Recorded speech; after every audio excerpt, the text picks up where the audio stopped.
Ayan mga idol, tuloy natin. Hindi pa pala tayo tapos sa unit na to kasi nag-request pa si sir na mapalitan yung offset kasi may pagkatungo, medyo nakatungo.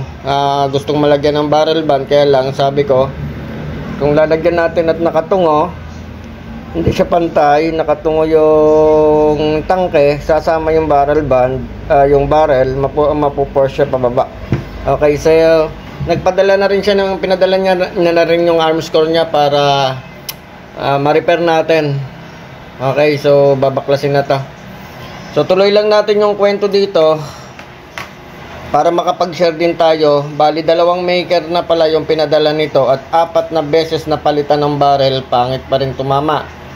So hindi naman sa ibig sabihin kaya natin kinukwento ay nagmamarunong tayo o nagmamagaling tayo, kasi nga sabi ko nga iba-iba kami ng diskarte.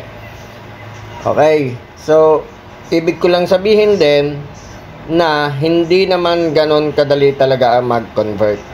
So depende rin sa mga units. Buksan mo na yan. Okay, kahit nga sabi nga ni sir sa kwento, 4 na beses nagpalit ng barrel at 2 maker ang pinadalhan niyan ay hindi pa rin umayos. So ibig sabihin hindi po pwede sa mga nagdi-DIY, hindi basta kabit offset lang tayo. Okay, yun lang po ang ating ipinupunta. Siyempre hindi natin pwedeng magsabi tayo ng against sa ibang maker kasi hindi natin nakukuha yung, or hindi naman sila nagbablog, maaring hindi sila nagbablog, or hindi natin narinig yung ano nila, yung kwento. Okay, so yun. Pero doon sa ano, masasabi natin na meron talagang mga kailangan palitan. Okay, ito yung kanyang arm score unit na isasama na rin natin.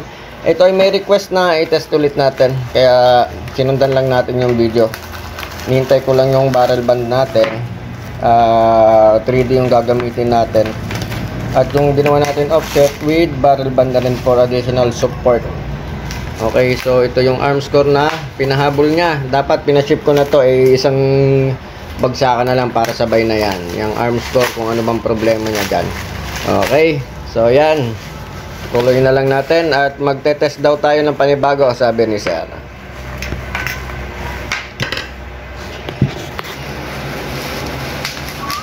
Okay, so yan ang ating ginawang barrel offset with barrel band. So pwede siya maglagay ng bipod dito kung sakali. Ito yung luma niyang offset. Kasi nangyari kasi yung o-ring kasi kaya tumatagilid, meron ditong o-ring para sa regulator na dapat ay sa ulo lang ng regulator para maiwasan yung misalignment. Okay, so yan ang kanyang arm score natin i-check na. Okay, so ito ay tetest na lang ulit. Okay, so yan, subukan natin iputok kasi hindi ko talaga alam ang issue ni sir dito. Ang nabanggit lang sa akin, pinadala din sa maker, tapos so nilakihan daw yung ano niya, yung port niya.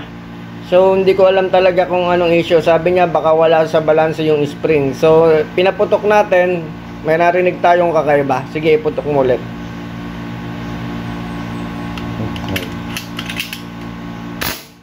Okay, so kung makikita nyo, nagdodoble triple yung tunog ng putok, hindi isang putok lang. Yung palo niya, parang ano, dududud.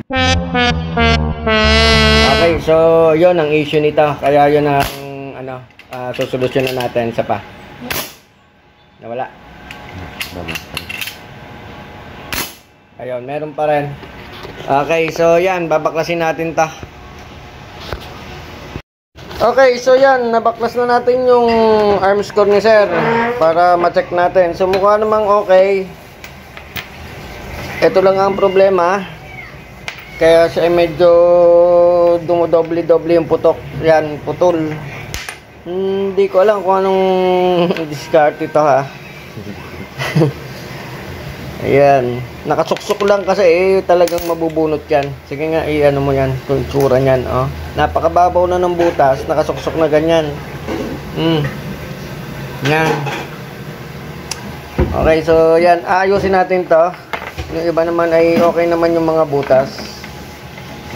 yung o-ring lang papalitan natin at itong firing pin.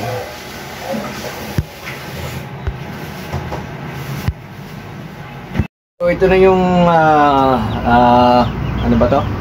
Taurus na may issue na pangit nga itong mama yung nauna natin video. So nag-request lang si sir ng second video since pinalitan na yung offset. Gusto niya lang makita or magawa natin video na ma-testing ulit after mapalitan ng offset and malagyan ng barrel band.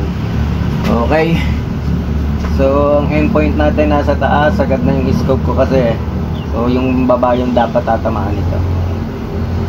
Meron na tayong tama dyan, dalawa na yun, nag one hole. So pangatlo na to. Dun pa rin, tatlo na po yun patong-patong. Apat. Pang-apat.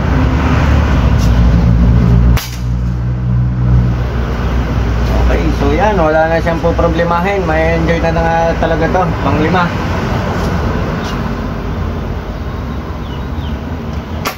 Yan. Sala, bakit? Tumabanti ng bala. Tumaas na kaunta. Ilan na yan? 5 na. 5. Pang-anim. So ipapaship ko na to kay sir. Okay, pang-anim.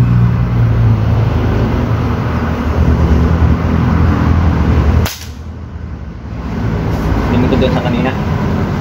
Pang-pitaw.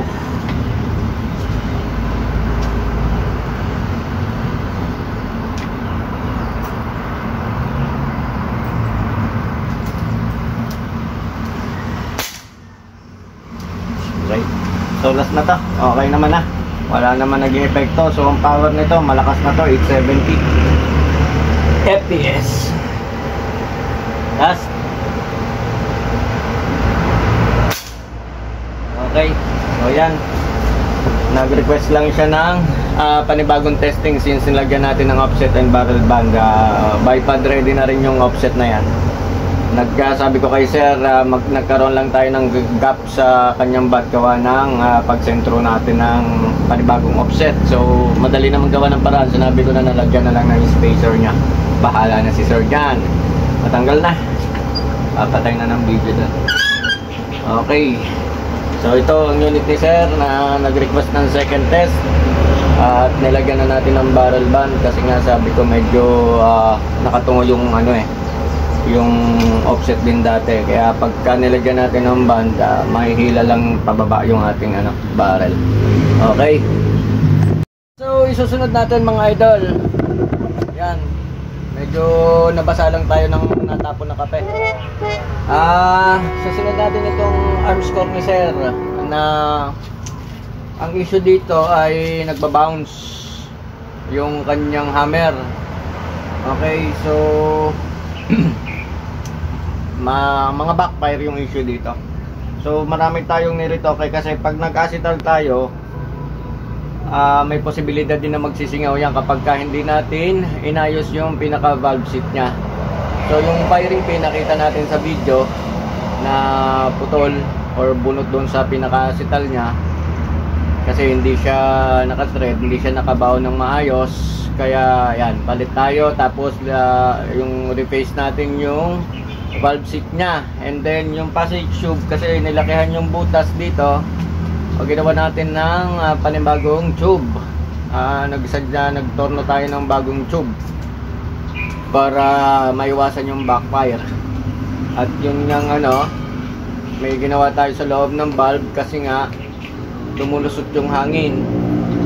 And then yung another issue pa dito ay yung valve ay medyo, yung housing ay medyo may pagkaluwag, kaya hindi talaga mauubos yung mawawala yung zero talaga yung backfire nya. Okay, so hindi na siya nagbabounce. Itatry natin. CO2 to, CO2 lang to. So mga ilang tira lang tayo dito, makita lang natin yung groupings. I stand. Okay, so may camera na tayo doon, meron tayong bilog doon, at titingnan natin, masusundin natin. Astro pellet tayo, meteor.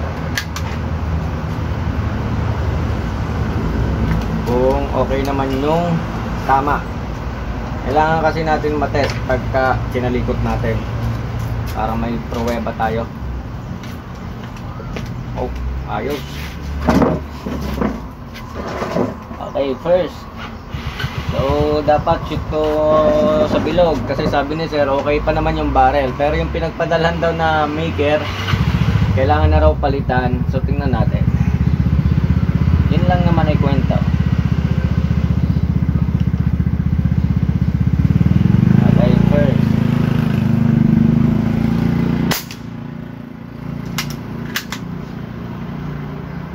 Kahit 3 tira lang, makita lang natin. O 4 na. Second.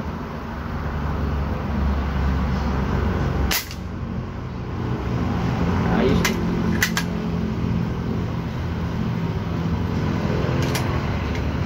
Third.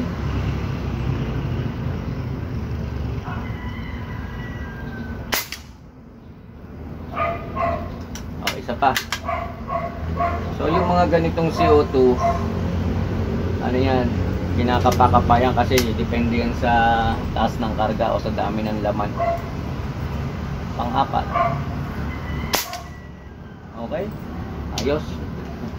Ayos pang tumama. So yan sir, okay na yung arm score mo. Hindi na siya yung kala mo yung diratra. Okay na, so pwede na natin tong ipa-ship or pa-pick up ulit. Okay, so hanggang dito na lang muna itong ating video. Sana ay mag-enjoy na si sir.